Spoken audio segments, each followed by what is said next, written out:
নমস্কার, পরিবর্তন news channel আপনার স্বাগত আছে। চ্যানেলকে সাবস্ক্রাইব, লাইক, কমেন্টস, শেয়ার করুন। আজকেপি আপডেট ভারত মুক্তি মোর্চা ও বহুজনকে ক্রান্তি মোর্চা আরএসএস এবং বিজেপি পার্টিকে নীতি আরএসএস এবং বিজেপি বিরুদ্ধে প্রতিবাদ বিক্ষোভ করলেন। নাগপুর ডাক 6 অক্টোবর 2022 বিশাল মহারেলি আরএসএস বিরুদ্ধে বিরোধ এবং আরএসএস মুখ্য কার্যালয় ঘেরাও বা মোর্চাবন্দি করবেন। মুখ্য দাবিতে সংবিধান দ্রোহ, সংবিধান বদলানো যাবে তাই মহারেলি। জনগণনা চাইলেন জোর করে হিন্দু করা ওবিসিদের তাই মহারেলি। বৌদ্ধ ঐতিহ্য দখল আরএসএস দ্বারা। ইন্দোর কুমার হত্যা ন্যায় বিচার। ব্রাহ্মণ্য সন্ত্রাসবাদের উপর দাঁড়িয়েছে বিলকিস বানু ন্যায় বিচার চাইলেন। 7 বা 8 সংগঠনের মিলিয়ে এই চলো নাগপুর অভিযান করছেন। উপস্থিত ছিলেন সংগঠনের প্রতিনিধিরা ধনঞ্জয়ের শঙ্কর সাধারণ সম্পাদক BMP, Ram Sagar Das BKM, Nilpara Pramanik BMM রাজ্য পশ্চিমবঙ্গ অধ্যক্ষ, ROL আম্বেদকর পশ্চিমবঙ্গ রাজ্যের ইনচার্জ। तो ये सारे मुद्दे हैं। इस मुद्दे पर हम लोग आज का कॉन्फ्रेंस बुलाए हैं। इस मुद्दे में, इस रेफरेंस में आप लोगों को पहला मुद्दा है आरएसएस तथा भाजपा का संविधान द्रोह का। दूसरा मुद्दा है उत्तर प्रदेश में भी भाजपा सरकार द्वारा संविधान द्रोह का। तीसरा मुद्दा है ईवीएम का आरएसएस बीजेपी इस्तेमाल कर रही है।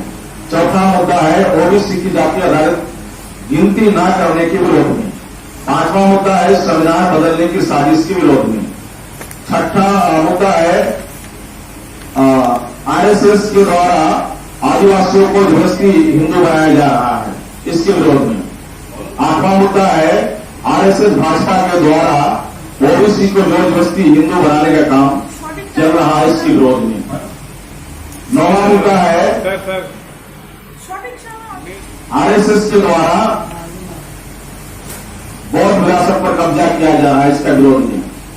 आरएसएस का राष्ट्रीय स्तर पर नियंत्रण इंद्र कुमार मेघवाल की हत्या।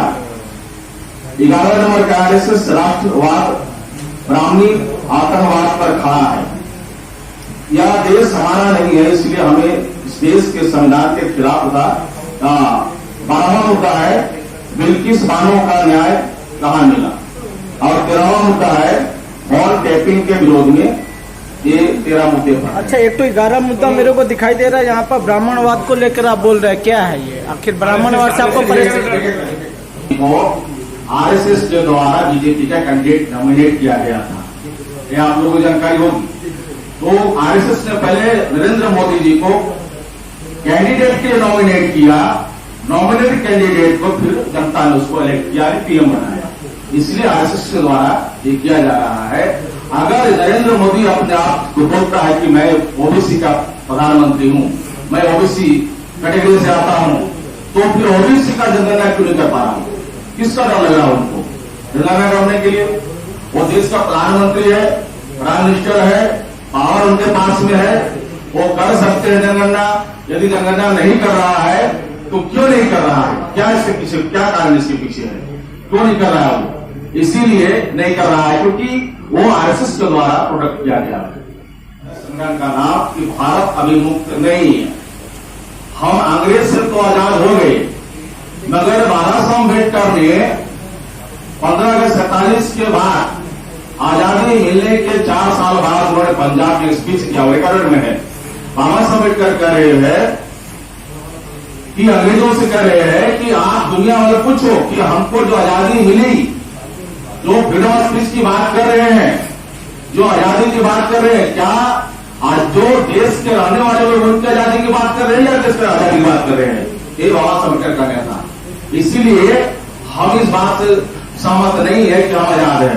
15 अगस्त 47 को अंग्रेज नाम का विदेशी चला गया, ब्राह्मण नाम का विदेशी भारत को मरा हुआ। ये डीएनए का रिपोर्ट है, हमारा नहीं, ये माइकल वंशाद का रिपोर्ट है। इसलिए हम आजाद नहीं है, इसीलिए भारत लोग मुक्त नहीं है।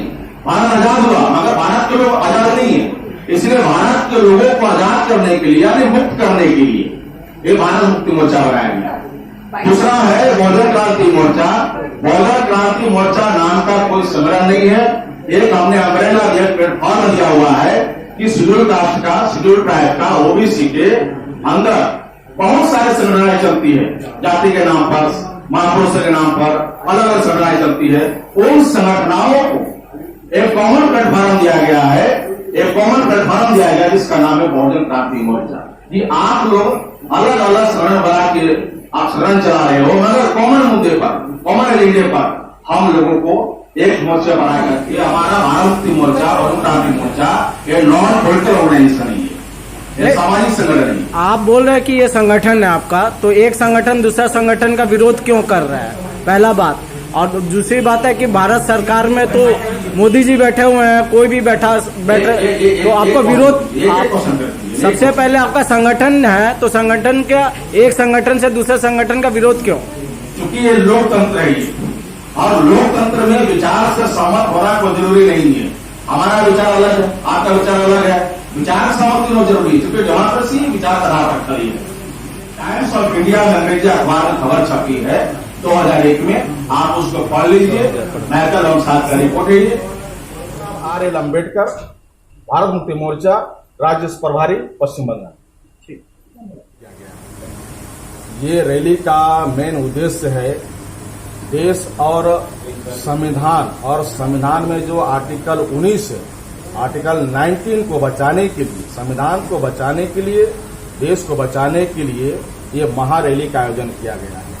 और रैली के बाद में लाखों लोगों की मोर्चा लेकर के हम लोग आरएसएस का जो हेडक्वार्टर नागपुर में है, उस नागपुर के हेडक्वार्टर पर हम लोग लाखों की मोर्चा लेके जाने वाले हैं। ये हमारा 6 तारीख का महारैली का ये हमारा कितने सदस्य हैं? 13 मुद्दे, मुख्य मुद्दे कौन कौन से मुद्दा में है कि हम लोग, पहला जो महत्वपूर्ण मुद्दा है कि लाखों लोगों को हम लोग मोर्चा लेकर आरएसएस के हेडक्वार्टर पर जा रहे हैं।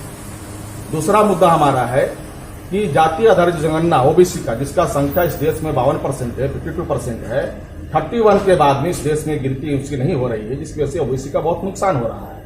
तो ये नुकसान उसकी जनगणना ना होने की वजह से हो रही है। अभी भारत सरकार ने अभी चीतों का गिनती किया, नहीं शेर का गिनती किया, जो इंसान को मार के खाने वाला जो जानवर है उसकी गिनती किया केंद्र सरकार ने, मगर जो ओबीसी के जो इंसान लोग उसकी गिनती नहीं कर रही है।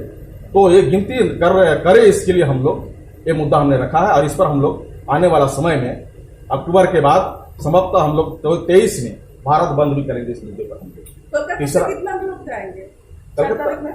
बहुत हजार लोग जा रहे हैं, अलग अलग, यहाँ पर बहुत सारे संगठन के लोग बैठे हुए हैं। किसान मोर्चा के हैं, नफ के हैं, बीएनपी का है, और बहुजन क्रांति मोर्चा के है, राष्ट्रीय पिछड़ा वर्ग मोर्चा के लोग हैं, सारे अलग अलग संगठन। अपना रास्ता चुनना पड़ेगा, वो तो रोकने का प्रयास कर ही रहा है और करेगा भी, मगर फिर भी हमको जाना है तो जाना है, हम अपना विकल्प खड़ा करेंगे। ठीक, कैसे जाना है वो हम लोग बताएं। जाति जनगणना तो राज्य सरकार के मुख्यमंत्री के द्वारा होता है, तो आप मुख्यमंत्री को क्यों नहीं इसके लिए आप लोग बोल रहे हैं कि जाति जनगणना का जो काम है ये केंद्र सरकार के पास में है। राज्य सरकार केवल सर्वे कर सकता है, मगर जनगणना नहीं कर सकता।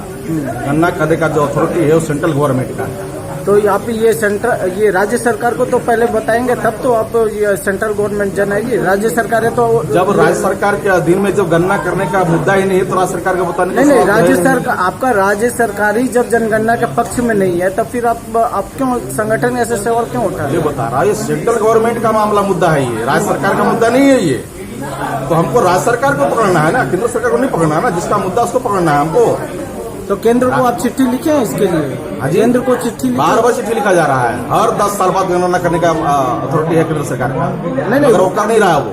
नहीं, ठीक है, ये तो 2011 में हुआ, 2011 से लेकर अभी तक है। हाँ। 11 के बाद बहुत सारे सरकारें आई आ गई। हाँ। केवल एक ही सरकार पर तो नहीं बोल सकते हैं ना। तो ये आप जो ये 31 तक जनगणना अंग्रेजों ने किया। 41 से जनगणना पंडित जवाहरलाल नेहरू के द्वारा बंद किया गया। ये डॉक्यूमेंट्री है, ये नेहरू जी के द्वारा बंद किया गया और आज तक बंद है। ओबीसी का जनगणना हिंदू के नाम पर करते हैं, ओबीसी का जनगणना ओबीसी के नाम पर नहीं करते हैं। तो हिंदू के नाम पर करने से जो अल्पसंख्यक ब्राह्मण है बहुसंख्यक बन जाता है, और बहुसंख्यक ओबीसी का समर्थन लेकर के ब्राह्मण 3% ब्राह्मण देश पर राज करता है। ये इसका पॉलिसी है, इसीलिए आपको ब्राह्मण से इसीलिए परेशान।